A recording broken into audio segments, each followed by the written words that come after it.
Today's show is sponsored by the Electric Vehicle Association. Join up to support the electrification of transport and get the help you need to finance your own EV or clean energy future. And by the 8th Annual Chicago Chesed Fund Tesla Raffle. Head to the link below and use the code TRANSPORTEVOLVED to get $25 off 2 tickets. Enter before July 11th to get a chance to win a bonus bottle of Tesla tequila. And by Fully Charged Live USA. Come down to San Diego on September 10th and 11th to take part in the live extravaganza of EV fun. Get 15% off your tickets for this year's show by following the link below and using TE22 at checkout. With panels galore and loads of things to look at and do, it's the best way to start off your autumn. We'll be there, will you? Welcome back to TEN or Transport Evolved News. Thanks for tuning in and for clicking that subscribe bell. Last week, we started the show with what we thought would be Tesla's official Q2 figures, but as we noted via an on-screen banner, the figures hadn't actually been released when we hit publish. Dropping less than a day later, they showed the expected drop in production due to COVID-19 lockdowns in Shanghai and parts shortages, with Tesla producing 258,580 cars and delivering 254,695 cars. But while that figure, as expected, was lower than Q1, Tesla's Q2 figures also relayed amazing news that show good things in wait for Q3. Namely that, according to Tesla, quote, June 2022 was the highest vehicle production month in Tesla's history, end quote. We don't have the figures yet, so don't know how much better, but we are hoping that we'll find out soon. I suspect it was big. Back in January, Winnebago Industries revealed its first all-electric motorhome in the form of the ERV electric concept. Based on a Ford Transit that had been converted to electric rather than a camper conversion of a production Ford E-Transit, the concept offered everything you'd expect in a Class B motorhome, but without burning a drop of fossil fuel. This week, the company confirmed that the fully functional concept vehicle successfully completed a 1,380-mile, that's 2,221 kilometre, road trip. It averaged 53 miles per hour, 85 kilometers per hour on the road, and the trip cost 60% less to fuel than it would in a comparable gasoline RV. Winnebago said its team used the trip to get feedback from RVers at overnight stops and from EV owners at DC quick charging stations. Hey, Winnebago, when do we get to go? Tesla's Supercharger network is still by far the most easily recognised and most reliable EV charging network in the world. And for EV owners in Europe with CCS-compatible cars, it's been possible for a while to use Tesla Superchargers to recharge your non-Tesla EV. But according to the White House, in a memo published last week, Tesla is going to be producing new supercharger equipment to enable non-Tesla EV drivers in North America to use its supercharger network. The announcement was made quietly last week by the White House in a statement on private EV charging investment, something we noted in a short, but I'll admit we missed the supercharger shout-out. Opening up the supercharger network to non-Teslas will require Tesla to install more charging stations in many areas to deal with sheer demand, but going brand agnostic will open the door to some serious federal funding. And frankly, only Tesla meets the reliability requirements currently set out by the federal government at the time of recording this. As cars have become safer and more safety technology becomes standard fit items in more vehicles, it's becoming more and more common to see new vehicles get 5-star crash test ratings. But BMW's all-new i4 EV, a car we've raved about in our review earlier this year, has just received official EuroNCAP crash test results, and it only managed a 4-star rating. That might put you off buying one, but as is quickly becoming the case with crash test ratings, it's not the actual impact protection that was found lacking here, but safety assist technologies. The i4 scored 87% for both adult and child occupants, but managed only 71% for vulnerable road users, aka pedestrians and cyclists. Scoring 64% on its safety assist technologies, the car was marked as being only adequate in its automated emergency braking and occupant status monitoring. Still, it did do better than the 2021 Renault Zoe, and it's 0 stars. On last week's show, we told you that Cruise, a wholly owned subsidiary of General Motors, had been given permission by California's Public Utilities Commission to begin fully autonomous robotaxi service in San Francisco with paying customers on board. But as we learned this week via public data the day after Cruise was given permission to operate autonomous robotaxi services, one of its vehicles was involved in an accident. As is often the case, the devil is in the details, and in this case, reports suggest that a fully autonomous Cruise turned left at an intersection in front of an oncoming Toyota Prius. Cruise said that its vehicle stopped at the intersection before turning left and alleged that the Toyota Prius was speeding in a required right turn lane, but then went straight through the intersection, thus hitting the Cruise vehicle. Occupants in both vehicles sustained injuries, but until a full report is released, we really don't know which vehicle was to blame. We've been tracking the growth of electric bicycles over the last few years, and as we've detailed multiple times on this channel, electric bicycle sales are continuing to outpace plug-in hybrid and electric car sales combined. This week, a new study from Deloitte into German attitudes towards electric bicycles showed that not only are more people using electric bicycles over electric cars, but that electric bicycles have a higher perceived attractiveness over electric cars, albeit by a small margin. I don't have time in this show to delve deeply into the study, but you should totally peruse it at your leisure because it shows some interesting facts, like the median trip length by electric car that falls well within the third quartile of trips made by electric bicycle, and how, even though most people seem to prefer e-bikes to electric cars, only 29% of respondents actually commute using an electric bicycle. It's very interesting. Under current US federal tax code, only the first 200,000 plug-in vehicles made by every automaker are eligible for full federal tax credits. And as I'm sure many will now know, two automakers thus far, Tesla and General Motors, have gone past that limit. This week, we heard of the third company to cross the 200,000 plug-in vehicle limit after incentives ramp down and ultimately stop. Toyota, even though it's only just begun deliveries of its all-electric BZ4X in the US. The reason is that the incentive program also covers plug-in hybrids, and thanks to its Prius Prime and RAV4 Prime, Toyota's cumulative plug-in hybrid sales account for the overwhelming majority of its allocated incentives. Toyota's eligibility for incentives will ramp down in September. At the same time this week, we also learned that Ford is nearing its 200,000th vehicle limit, again partly due to plug-in hybrid sales, but also due to its e-Transit, Mustang Mach E and F-150 Lightning. Ford hasn't quite reached its 200,000th vehicle limit yet, but it's expected to do that this quarter or next. That would mean its credits will begin to phase out early next year. Supporters of nuclear power often say that renewable energy generation methods, such as solar, hydro and wind, cannot make the electrical grid fossil fuel free without the help of nuclear power. But this week we learned that in the first 4 months of 2022, renewable electricity generation in the US accounted for a full 1/4 of the nation's generated electricity. In April, for the first time ever, wind and solar power combined produced more power than all of the nuclear power plants in the US. Using data from the EIA's Electric Power Monthly Report, the Sunday campaign crunched the numbers and said that solar generation expanded by 28.93% in the first third of this year, while wind increased by 24.25%. Hydropower also increased, but under 10%. Combined, all renewables outpaced both coal and nuclear power, showing that the grid just keeps getting greener and greener. Chinese automaker NIO held its second Power Day this week, and during the event we learned some pretty impressive things about the company's growth and future plans. According to the company, it's just completed installation of its 1,000th battery swap station. This one will be powered exclusively by renewable electricity.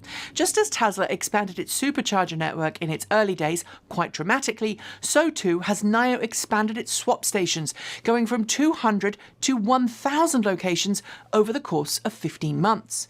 Claiming an average of 30,000 swaps per day, NIO seems to have figured out the swap market where others failed, and now it has its sights set on rapid charging too. Announcing its plans to build 800-volt battery packs in-house from 2024 onwards, the company will begin deploying 500-kilowatt DC quick charging stations across China and Europe this year, meaning even those who haven't opted for battery swapping can get back on the road as quickly as possible.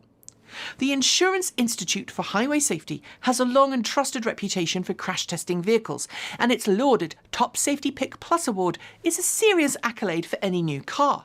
This week, the independent body announced the Hyundai IONIQ 5 is the latest recipient of the award, earning good ratings in 6 IIHS crash tests, being available with a front crash prevention system capable of advanced or superior ratings in vehicle-to-vehicle and vehicle-to-pedestrian crash tests, and having a headlight system that's considered good or acceptable across all trim variants.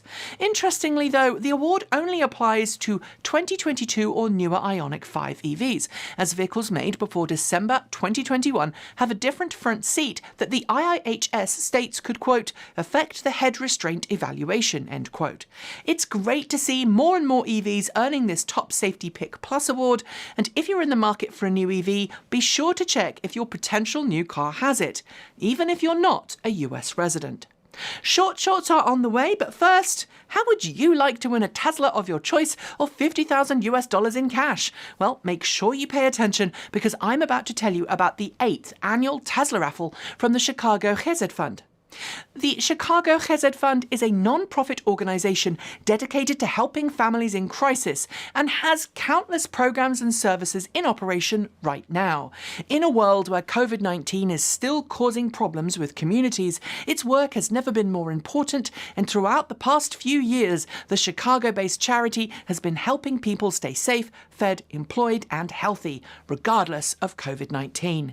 We've been promoting the raffle for many years on this channel, but this year, the raffle has something special for you. In addition to the chance to win a Tesla or cash, if you buy your tickets before July 11th, 2022, that's a few days' time, you'll automatically be added into a second prize draw for the chance to win a bottle of Tesla tequila for no extra charge. So to find out more about the program and buy tickets, head to ccfraffle.com, where you can get 2 tickets for $175 by using the promo code TRANSPORTEVOLVED. There are a total of 9,999 tickets available, and the draw takes place on Labor Day. So go grab your tickets now if you're feeling lucky. And now it is time for Short Shorts. Honda has said that it wants to see 15% of its motorcycle sales be electrified by 2030, with a goal of reaching 30% electrified market share in its automotive business by the same time. It frankly feels like a pretty low bar to set itself. Ford has confirmed that a software update is now available to rectify a previous recall that could, in extreme circumstances, cause Mustang Mach E battery pack contactors to suddenly open or fail closed.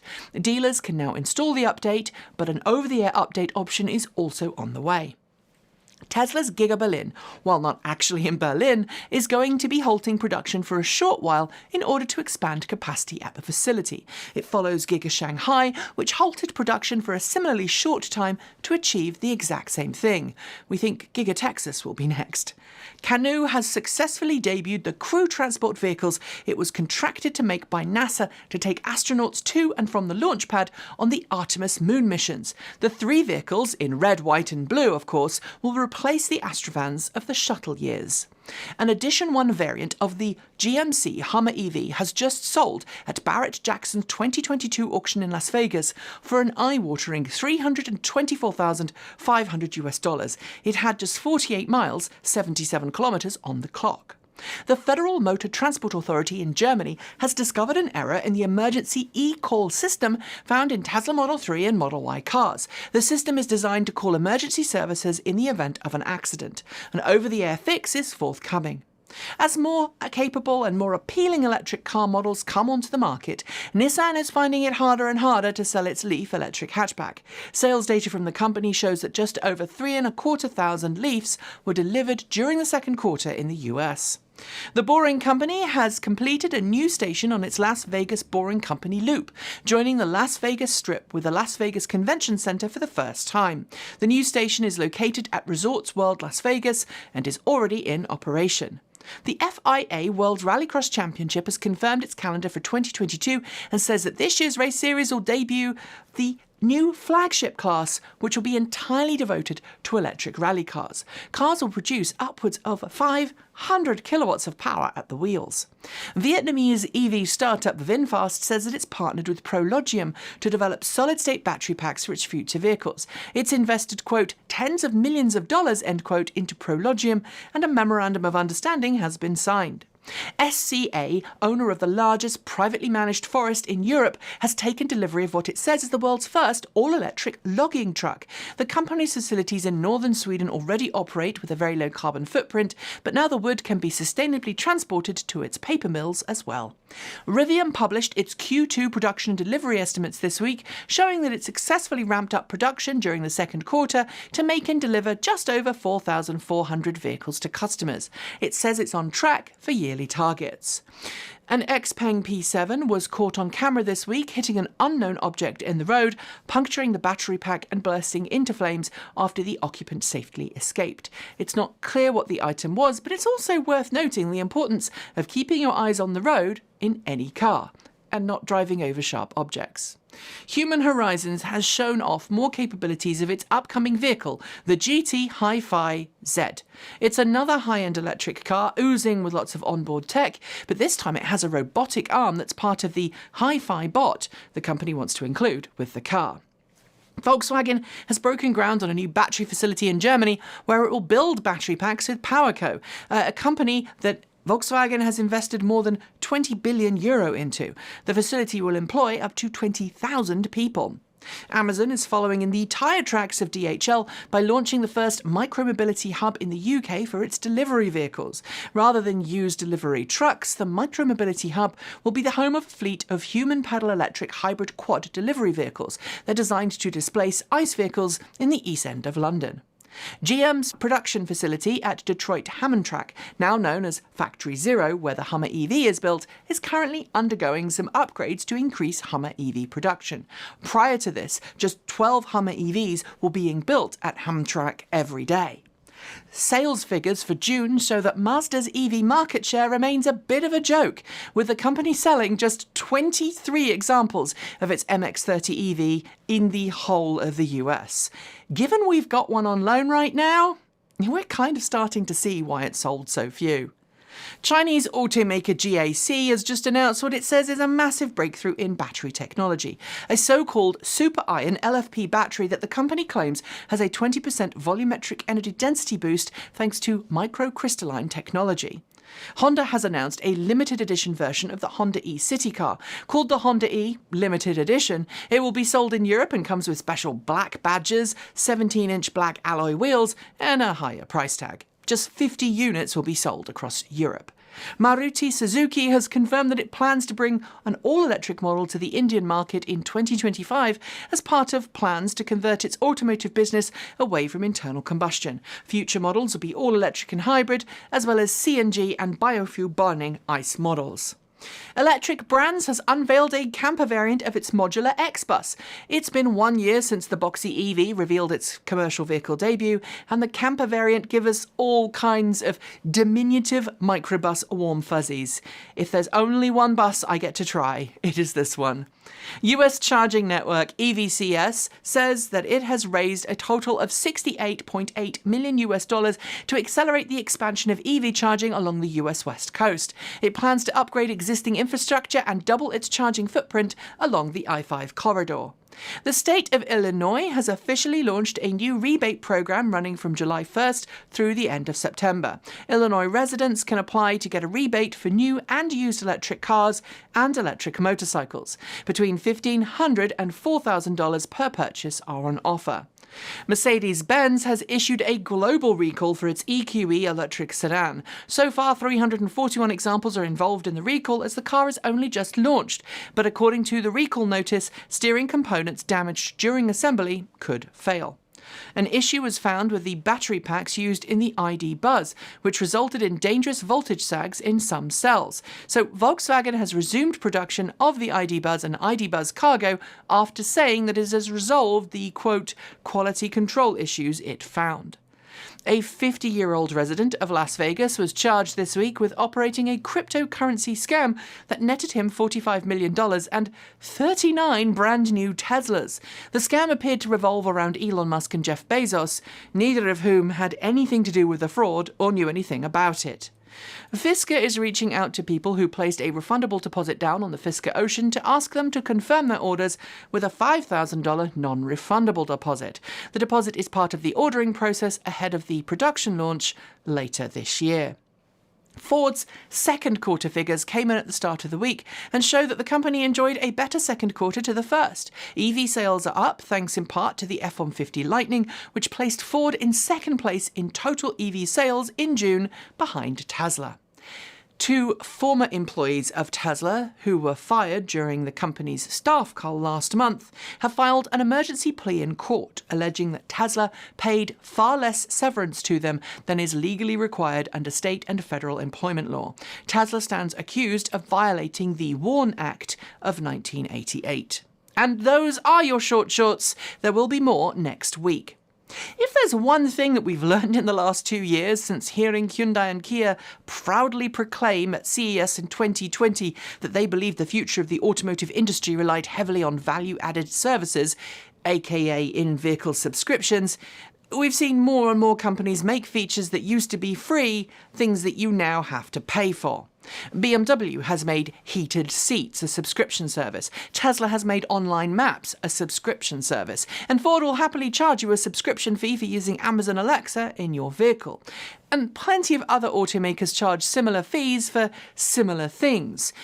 But we've never heard of rear-wheel steering being a subscription feature. Until now. That's because Mercedes-Benz is making the rear-wheel steering of its EQS electric sedan a subscription feature to customers in China. Sort of. You'll get 4 degrees or so of rear-wheel steer for free, but if you want that full 10 degrees, you'll have to pony up extra money. We are against subscription fees in vehicles in general, but this one is most certainly evil. And finally, there's something of a trend in the automotive industry of taking a classic nameplate and turning it electric. Ford did it with the Mustang Mach E, and many other brands are bringing back classic nameplates for electric vehicles, either with new models or resto-mods. Renault's doing it too, bringing back the iconic Renault 5 as an all-new electric model that we've swooned over several times on this channel. This week, however, the company revealed a resto-modded Renault 5 to celebrate the car's 50th anniversary. Called the Renault 5 Diamant, it's an EV Restomod built in collaboration with Pierre Gonnolas, and while it's certainly ostentatious and not the same basic perfunctory design language we loved from the original Renault 5, it's certainly different. And hey, if a classic car gets to live on as an EV, we are all ears. What we're not all ears about, though, is Renault's NFT campaign that has launched to coincide with this unveiling, because NFTs, as far as we're concerned, are just a get-rich scheme for those offering them and do nothing to make the world cleaner, greener, safer, or smarter. And on that note, we are done for the day. But before I go, a huge thank you to the Electric Vehicle Association for sponsoring today's show.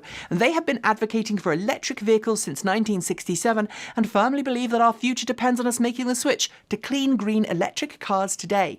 The EVA can help you find someone near to you that can help you make the switch to electric. It can help you become an EV educator, and it can point you in the direction of monthly meetups for like-minded EV fans. And if you become a member, you'll gain access to a new clean energy and EV loan program set up between the EVA and the Colorado Clean Energy Credit Union.